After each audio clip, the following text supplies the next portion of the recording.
ეს პროექტი მე ძალიან მიყვარს, განსაკუთრებულად მიყვარს და მიხარია, იმიტომ რომ სულ მესმის, როგორ შეიყვარა ეს პროექტი მთელმა საქართველოს. ამ პროექტში გამოდის ხალხი და თავის სურვილებს, თავის ოცნებებს, რაზე ფიქრობს, რა თქმა ამაზე საუბრობს. და აი თუ შეიძლება რომ ესე მოხდეს, რომ რაღაცა პერიოდის შემდეგ დაუშვათ იგივე ხალხი შეიძლება რომ ჩავწეროთ, რომელსაც რაღაცა ნაწილობრივ მაინც ეს თავისი სურვილი და თავის პრობლემა მოუგვარდა და აუხდა და ჩვენ თუ შეგვიძლია რამეში დავეხმაროთ, ჩვენც ამაში ჩავერთოთ, ანუ უფრო შედეგის მომტანი რო გახდეს, ალბათ საოცრება იქნება.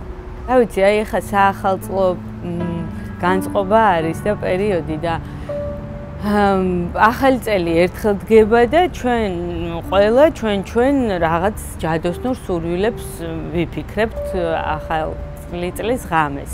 გულით ნათქვამ სურვილს ძალიან დიდი ძალა აქვს. ესე ვფიქრობ და გამომიცდია კიდევაც რომ ნამდვილად ესეა და მინდა რომ ყველას ვუსურვო რომ ჩემ ოჯახში, ჩემ ქვეყანაში, მთელ სამყაროში ყველას ქონდეს ბედნიერი, კეთილი და მხიარული სურვილები და აუცილებლად აგიხდებათ.